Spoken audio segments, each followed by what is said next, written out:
Terjadinya banyak korban saat tsunami di Palu dan Selat Sunda memperlihatkan minimnya alat deteksi tsunami yang dimiliki BMKG. Presiden Joko Widodo pun menegaskan kepada BMKG untuk segera memperbanyak alat deteksi untuk mencegah terjadinya banyak korban tsunami. Lalu langkah apa saja yang sudah dimiliki BMKG untuk mencegah terjadinya bencana yang berimbas pada minimnya jumlah korban?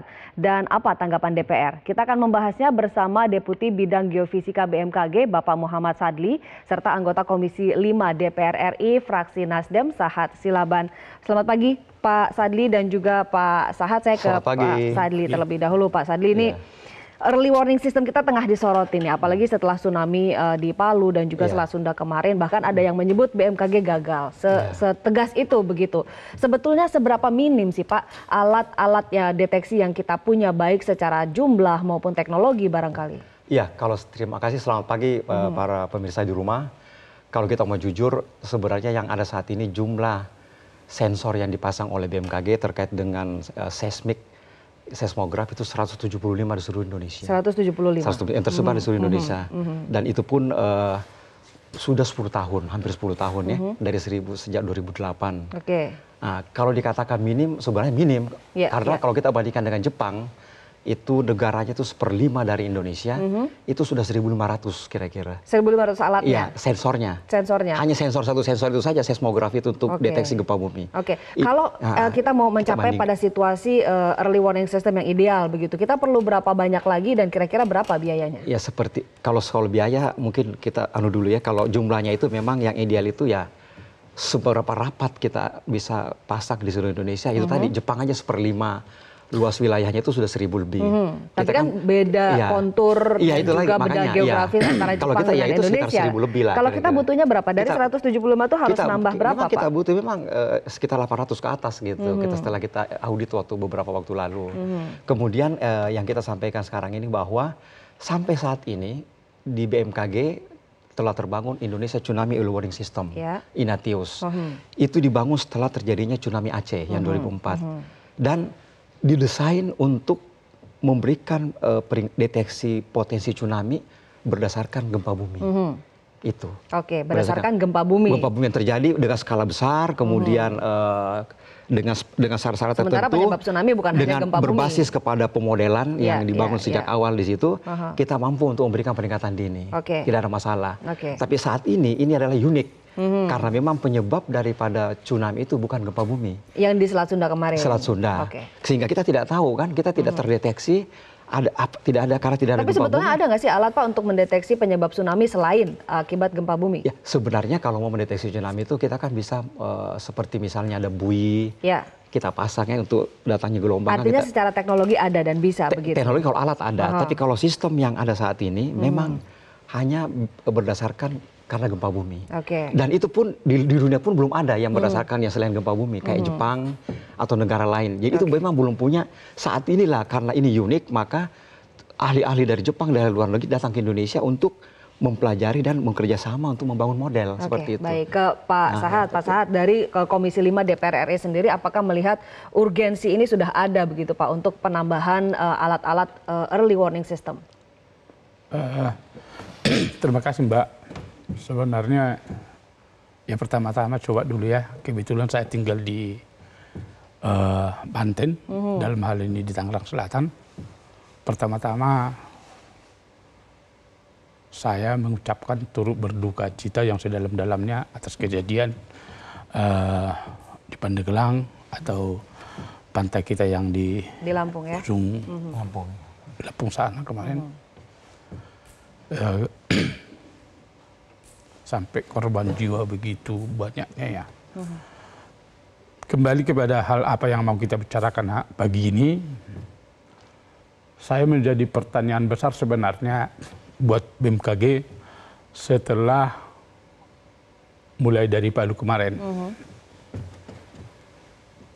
Di Palu kemarin sudah ada bahasa tanda-tanda akan datang tsunami, tapi nggak lama kemudian ada bahasa bahwa informasi itu seolah-olah salah.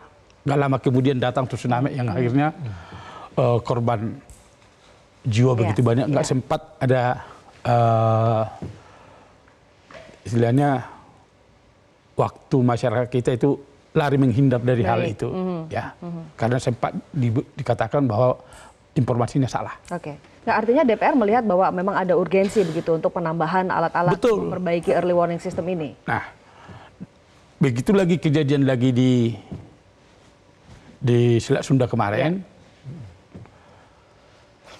ada alasan lah dari pihak BMKG bahwa dalam hal ini bukan seperti yang dikatakan barusan ini, bukan tugas daripada BMKG untuk mendeteksi. Kalau kita berpikirnya dari segi sebagai wakil rakyat ini, tentunya apa sih yang harus diperbuat oleh BMKG ya demi kenyamanan masyarakat kita. Oke. Kalau kembali tadi seperti anggaran katakan, bukankah lebih bagus anggaran lainnya itu kita belakangkan? Karena ini menyangkut nyawa rakyat, nyawa orang gitu ya.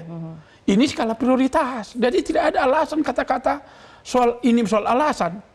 Yang jelas di Komisi 5 juga kita omongkan ini memang ada minimnya anggaran.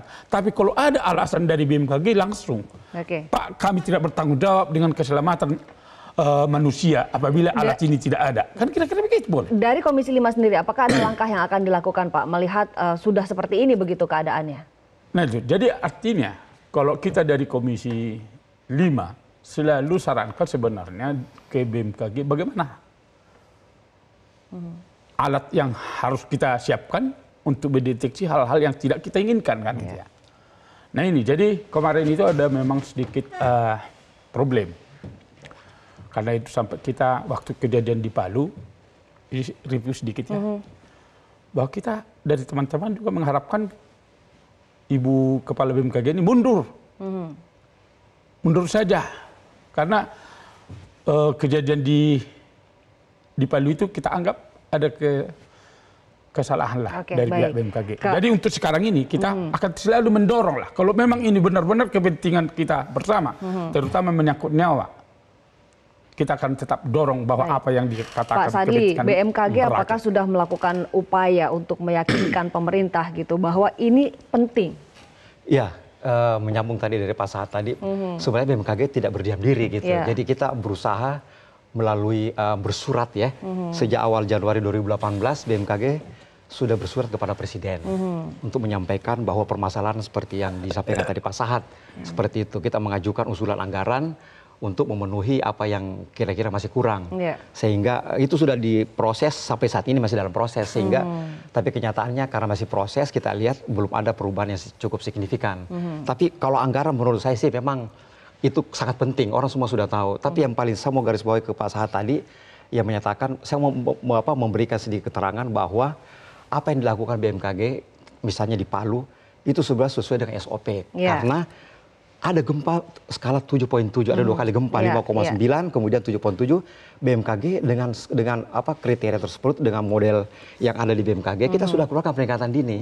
Di Palu itu siaga levelnya, di atas 3 meter gitu. Artinya tapi, apa yang dilakukan BMKG sudah sesuai SOP. Tapi yang kita lihat ada penyebab lain tsunami, ada longsoran di Teluk Palu itu. Sehingga itu saya katakan tadi, bahwa memang sampai saat ini di Jepang, di dunia pun memang belum punya modelan untuk yang kasus-kasus selain gempa bumi.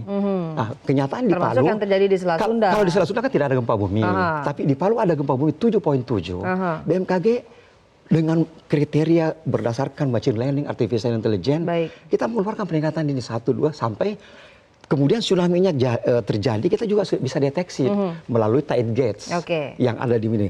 Kemudian tide gauge itu milik Badan Informasi Geospasial. Jadi untuk menangani hal ini BMKG tidak berdiri sendiri. Ada BPPT dari segi alat-alat ya. Ada Badan Informasi Geospasial yang memiliki tide gauge seluruh Indonesia. Sehingga dengan melihat data tide gauge tersebut kita bisa yakin bahwa saat ini tsunami sudah terjadi dan apakah signifikan atau tidak. Kalau tidak signifikan, kita beberapa saat sesuai SOP secara internasional kita adakan pengakhiran peringatan dini, bukan mencabut. Saya masih akan tanya nih mengenai koordinasi dengan lembaga-lembaga terkait ya Pak ya untuk early warning system, termasuk juga sudah sejauh mana progres Perpres yang akan dikeluarkan oleh pemerintah untuk menambah anggaran. Kita harus jeda dulu dan akan lanjutkan diskusi sesaat lagi. Pemirsa jangan kemana-mana, Metro Pagi Prime Time akan kembali sesaat lagi. Kembali di Metro Pagi Prime Time, pemirsa, dan saya akan lanjutkan perbincangan bersama Pak Sahat Silaban di sini dan Muhammad Sadli. Pak Sahat tadi sudah diantarkan.